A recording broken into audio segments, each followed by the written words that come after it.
ॐ भूर्भुवः स्वः तत्सवितुर्वरेण्यं भर्गो देवस्य धीमहि धियो यो नः प्रचोदयात्। ॐ गुरुर्ब्रह्मा गुरुर्विष्णु गुरुर्देवो महेश्वरः गुरुर्साक्षात् परब्रह्म तस्मै श्री गुरवे नमः। परम पूज्य गुरुदेव ने एक जगह पे लिखा है, हम लोगों की सेवा विवेक पूर्ण तरीके से करें, अच्छी तरह करें, लेकिन कोई हमें मूर्ख समझकर घात चलाए, ऐसा नहीं होना चाहिए। अक्सर ऐसा होता है, जब आप अच्छे होते हैं, अच्छा काम करते हैं, तो लोग आपसे काम करवा लेते हैं और सज्जन आदमी का जो गलती होता है, वो गलती ये होता है, वो सज्जन है तो दूसरों को भी वह सज्जन समझ लेता है। मैं सीधा साधा हूँ, सामने वाला भी ऐसा है, और ऐसी गलत फहमी में वह किसी का भी कहा हुआ काम सही हो या गलत हो, वो करता है।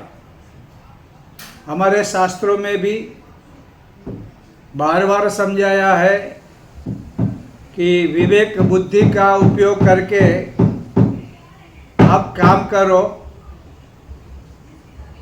लेकिन अच्छे लोगों की यही कमजोरी होती है।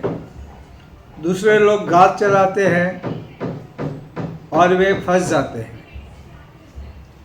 हितोपदेश और पंचतंत्र, ये हमारे जो कहानियों के समूह है, हम लोग क्या समझते हैं कि यह छोटे बच्चों के लिए है। अब ये छोटे बच्चों के लिए है तो हमारे लिए नहीं है, और हम उसे न पढ़ते हैं, न वे बातें व्यवहार में लाने के बारे में प्रयत्न करते हैं, और जो हमें मिला है उसका हम उपयोग नहीं कर पाते। कहते हैं ना, शास्त्र या विद्वानों के साहित्य ये सिर्फ देखने से, पढ़ने से कुछ नहीं होता। इसके लिए समझदारी चाहिए। शास्त्र कितना भी अच्छा हो,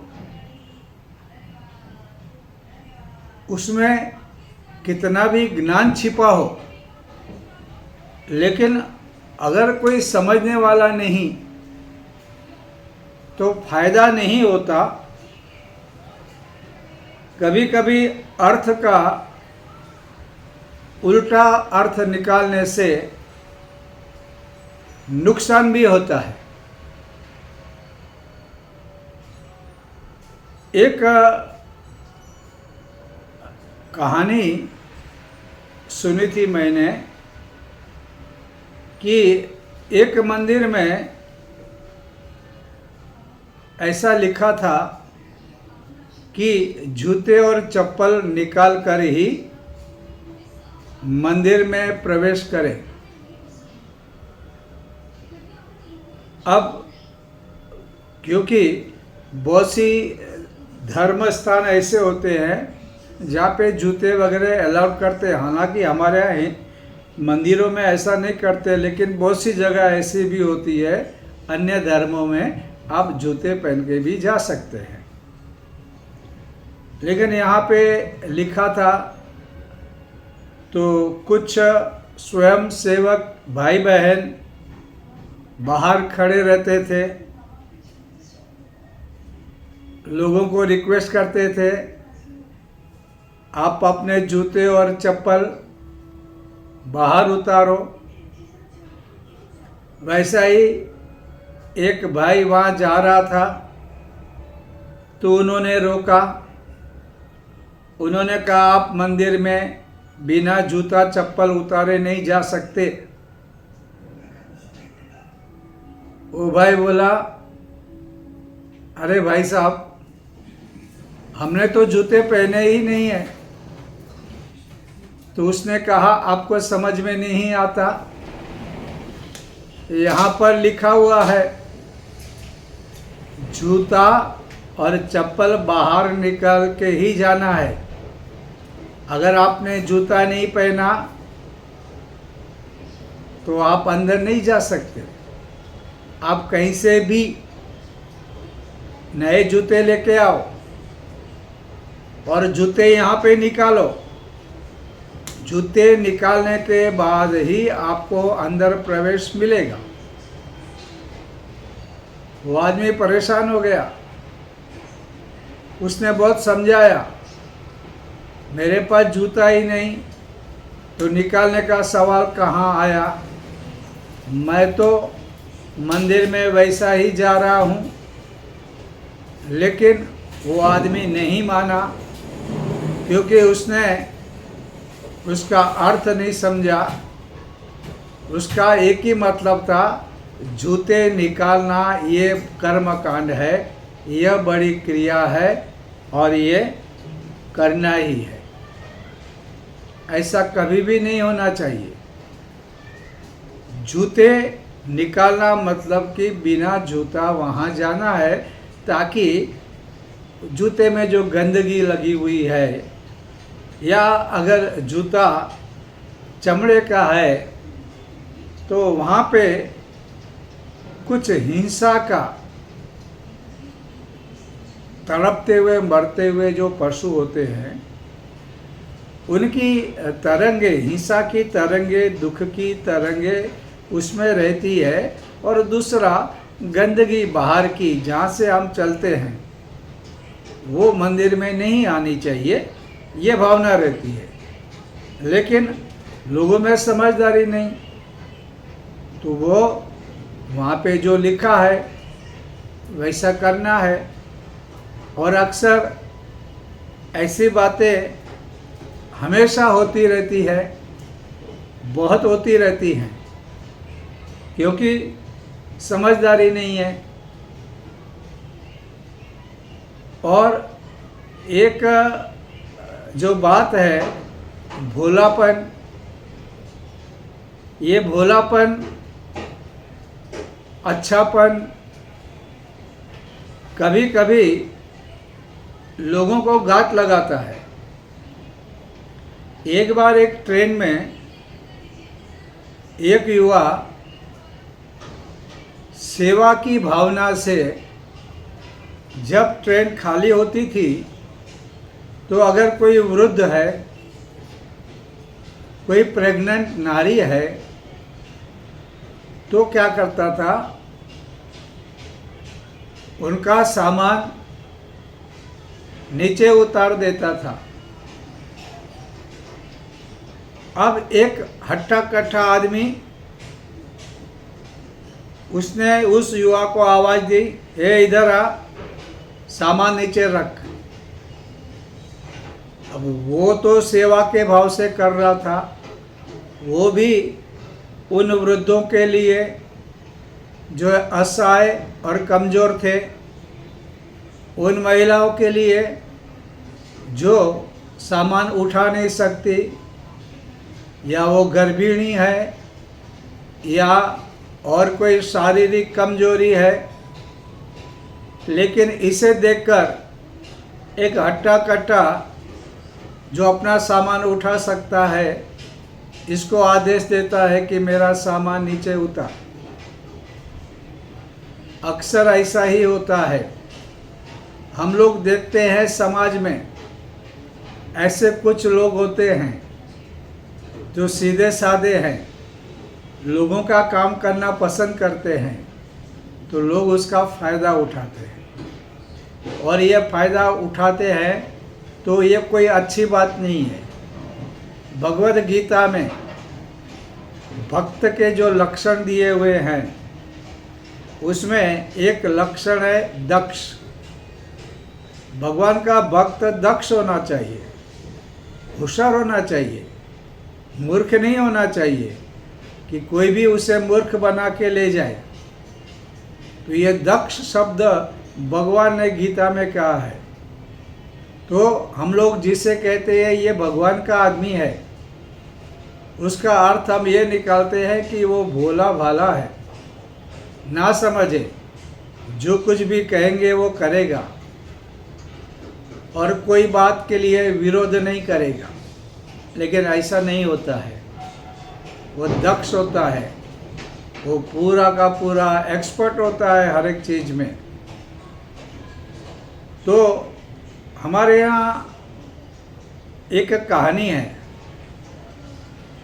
एक ब्राह्मण कहीं पे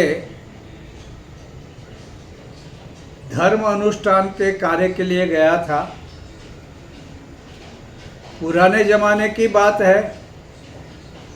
उस समय दान में पशु का दान होता था, श्रेष्ठ दान होता था गाय का, गाय के बछड़े का। इससे क्या होता था, गाय का बछड़ा बड़ा होने के बाद, गाय बनने के बाद दूध दही वगैरह घर पे मिलता है। तो गाय का दान श्रेष्ठ दान था। जब भी लोगों के पास धन भी रहता था, उदारता भी रहती थी, तो वे दिल से ऐसा दान करते थे। तो उस ब्राह्मण ने पूरा कर्मकांड किया, पूजा अनुष्ठान करवाया, पूर्णाहुति करवा के जब निकला तो यजमान ने उसे बछड़ा दिया, एक बछड़ा दिया। और वह छोटा बछड़ा था, अपने सर पे रख के हाथ में पकड़ के वो राह चल रहा था। अभी उस समय कुछ धूर्त लोगों ने देखा कि ये बछड़ा तो अच्छा है, बहुत काम का है, चलो हम लोग इसे लेते हैं। लेकिन अब इससे कैसे लें, क्या करें? तो दुष्ट लोगों के पास व्यवहारिक ज्ञान ज़्यादा होता है, ऐसा लगता है। उन्होंने प्लानिंग किया। उन्होंने कहा कि हम 3 हैं, हम उसको थप्पड़ मार के ले सकते हैं, लेकिन पब्लिक देखेगी तो समस्या होगी। हम एक काम करते हैं, ये लगता है भोला भाला, हम ट्रिक करते हैं। हम तीनों अलग हो जाते हैं, अलग अलग जगह पे खड़ा रहते हैं। फिर उन्होंने प्लानिंग किया, एक दूसरे के कान में बात की और तीनों अलग अलग जगह पे जाकर खड़े हो गए। अब ये आगे चल रहा था। कुछ देर गया तो एक दुष्ट आदमी आगे आया। उसने कहा, अरे रे रे, ये क्या कर रहे हो? ब्राह्मण होने के बावजूद भी गधे के बच्चे को ले जा रहे हो। गधा अपवित्र होता है, तुम्हें शर्म नहीं आती? तुमने कहाँ धर्म सीखा है, कहाँ शास्त्र सीखे हैं? तो उस ब्राह्मण के बच्चे ने कहा, अरे पगले, ये गाय का बच्चा है, ये गधे का बच्चा नहीं है, तुझे मालूम नहीं। उसने बोला, क्या बात करते हो, मुझे नहीं मालूम, ये गधे का बच्चा है, ये गाय का बच्चा बिल्कुल नहीं है, ये गधा है। उसको आश्चर्य हुआ, ऐसा कैसा हो सकता है। लेकिन वो बोला, ये आदमी ना समझ लगता है। गाय के बच्चे को लेकर, बछड़े को लेके वो आगे चलने लगा। कुछ देर चला, उसके बाद दूसरा दुष्ट आदमी आया।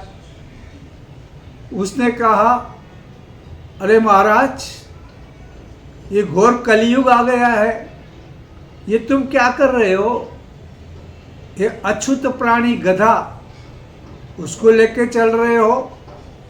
तुम ब्राह्मण हो, तुम विप्र हो, तुम महाराज हो, ये क्या कर रहे हो? क्यों अपने मनुष्य जन्म को बेकार गवा रहे हो? तुम्हारे हाथ में तो गाय होनी चाहिए, तुम्हारे हाथों में तो शास्त्र होने चाहिए। गधे का बच्चा, अपवित्र बच्चा, क्या कर रहे हो महाराज? क्यों नरक में जाना चाहते हो? अरे रे रे, हमको बहुत दुख होता है, क्या करें, छोड़ दो, छोड़ दो। लेकिन उस ब्राह्मण ने कहा, नहीं, ये गाय का बच्चा है। तो वह हंसा, दूसरा दुष्ट आदमी, पागल हो गए हो, ये बिल्कुल नहीं है, ये गाय का बिल्कुल नहीं है, ये गधे का है, बिल्कुल गधे का है, छोड़ दो इसको। गधे को क्या करोगे? गधे की कीमत भी क्या है? गधे तो गली गली में मिलते हैं, गधे तो जहाँ कचरा होता है वहाँ मिलते हैं, गधे तो जिस गांव में प्रवेश करोगे वहाँ पे बहुत सारे मिलेंगे, इसको क्यों ले जा रहे हो? लेकिन ब्राह्मण बोला, नहीं नहीं, ये गाय का बच्चा है। लेकिन उसके मन में शंका आ गई। बोला, एक ने बोला, दूसरे ने भी बोला, कहीं मेरे से तो गलती तो नहीं हो रही है। उसने गौर से देखा, अरे ये तो गाय का बच्चा है, ये तो बछड़ा है। लेकिन एक नहीं, दो दो लोगों ने कहा। वो शंकाशील हो गया। उसके मन में एक भयंकर विचार आया, ये कोई प्रेतात्मा तो नहीं है ना? मैं देखेगा तो गाय बनता है और लोगों को गधा दिखता है। अगर ये प्रेतात्मा है तो भी मेरा नुकसान हो जाएगा। और अगर सचमुच में कुछ गड़बड़ है, मेरी समझ में तो नहीं आ रहा कुछ गड़बड़ है, लेकिन गड़बड़ तो ज़रूर है, क्योंकि दो दो लोग मिले, वो दोनों ने कहा गधा है और मुझे गाय का बच्चा दिखाई देता है। वो सर पे हाथ रख कर बैठा।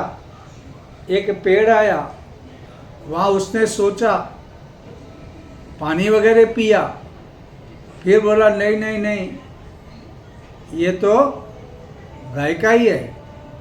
फिर आगे चला, आगे चला, फिर वो तीसरा दुष्ट सामने आया। उसने कहा, घोर पाप, महाराज तुम ये क्या कर रहे हो? कौन से नरक में जाना चाहते हो? ब्राह्मण होकर शिखा रखते हो, तिलक करते हो, धोती पहनते हो, चंदन लगाते हो और साथ में गधे के बच्चे को लेकर चलते हो। ये तो पागलपन है। ये आप क्या कर रहे हैं? ऐसा आपको नहीं करना है। उसने कहा, अरे भाई साहब, ये गधा थोड़ी है, ये तो गाय का बच्चा है, पवित्र है।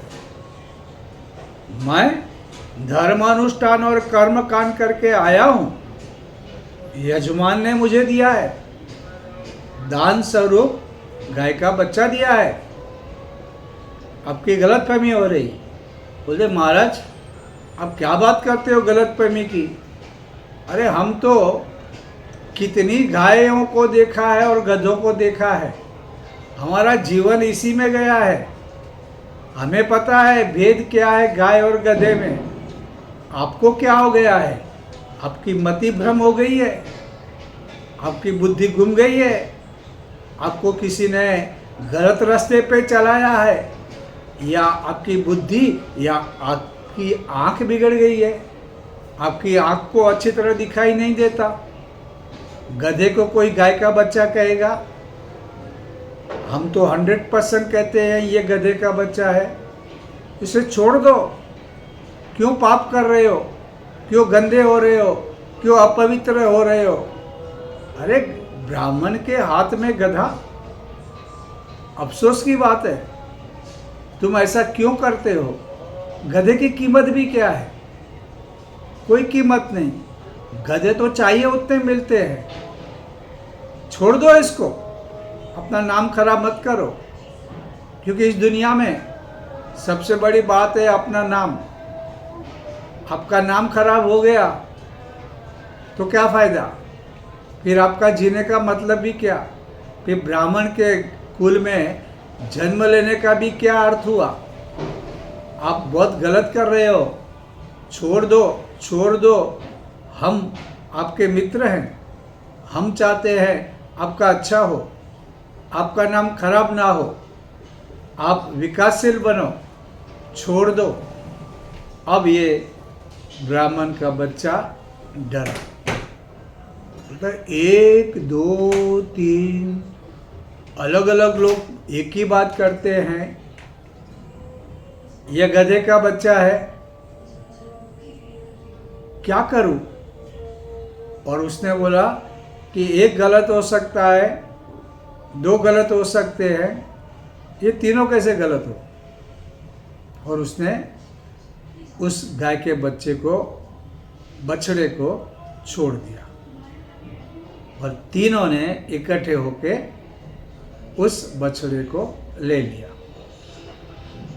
होता क्या है, जब हमारे पास समझदारी की कमी हो, बुद्धि कम हो और हम अच्छे हो और हम दूसरों को भी अच्छा समझे,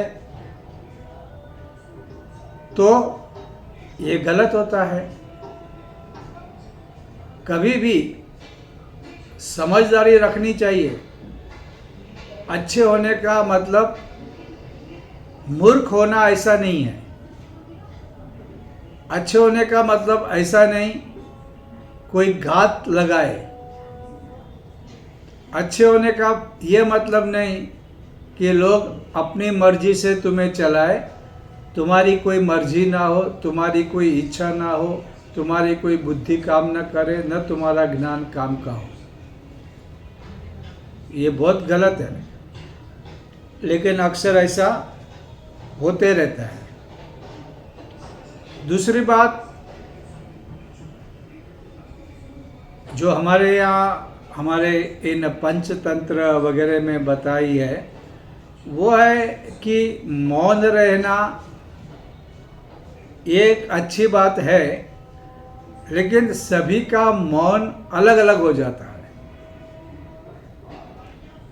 देखो, ये जो मुनि होते हैं, साधु संत होते हैं, वे मौन रखते हैं, लेकिन उनका जो मौन है ये महानता के लिए है।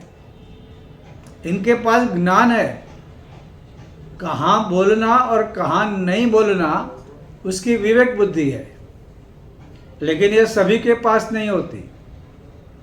कुछ लोग ऐसे वक्त बोलते हैं जिस वक्त उन्हें नहीं बोलना चाहिए, और ऐसे समय पे चुप रहते हैं जहां उन्हें बोलना चाहिए। और जितनी भी समस्या है, 90% हमारी जो समस्या है वो हमारी बोलने से होती है। इसलिए हमारे संतों ने मौन का महत्व समझाया है। मौन से हमारी शक्ति संचित होती है, साथ साथ बेवजह बिना कारण के कलह भी हम टाल सकते हैं। इसलिए मौन यह अच्छी बातों में आती है। हमारे शास्त्रों में यह कहा गया है कि मूर्ख आदमी है, उसका जो मौन है वो क्या काम करेगा, उसकी जो अज्ञानता है, इग्नोरेंस है, इसको छिपा देगा। क्योंकि मूर्ख तब तक उसका व्यक्तित्व पड़ता है जब तक वो चुप है। जैसा ही वो बोलेगा अपनी मूर्खता दिखाएगा और लोगों को मालूम पड़ेगा ये तो मूर्ख है, ये तो अज्ञानी है, इसको तो अक्ल ही नहीं है। इसलिए मौन का चुप रहना अच्छा है। मालूम ही नहीं पड़े कि ये मूर्ख है। तो मूर्ख लोग अगर मौन व्रत धारण करते हैं कुछ समय के लिए, तो उतना समय तो लोगों को एक इम्प्रेशन पड़ता है कि ये ठीक है। दूसरा, दुष्ट आदमी। जो दुष्ट आदमी होते हैं वे भी मौन रखते हैं, लेकिन उनका जो मौन है वो उसका इरादा खराब होता है। वो खराब इरादे से चुप होते हैं। कहीं गलतफहमी हो रही है, होने देते हैं। कहीं रिश्तों में आग लगती है, लगने देते हैं। वे चाहे तो सच बता सकते हैं, लेकिन वे सच को छिपा के रखते हैं और उनके इरादे इतने खराब होते हैं कि कुछ ना कुछ गलत होने दो, इसलिए वे चुप बैठते हैं। और इसके बाद जो व्यवहारिक आदमी है, जो प्रैक्टिकल आदमी है, वह मौन का पालन इसलिए करता है कि धीरे धीरे जो परिस्थितियां हैं, ये परिस्थितियों को समझना है। तो समझने के लिए बीच में बोल बोल के नहीं समझा जा सकता है। उसके लिए शांत रहना है, मौन रहना है, परिस्थितियां समझनी है और उसके हिसाब से व्यवहार करना है। और इसके बाद जो राजकारणी रहते हैं, पॉलिटिशियन, वे भी बहुत समय मौन रहते हैं। जब बोलने की बात आती है तो बोलते नहीं। क्यों नहीं बोलते?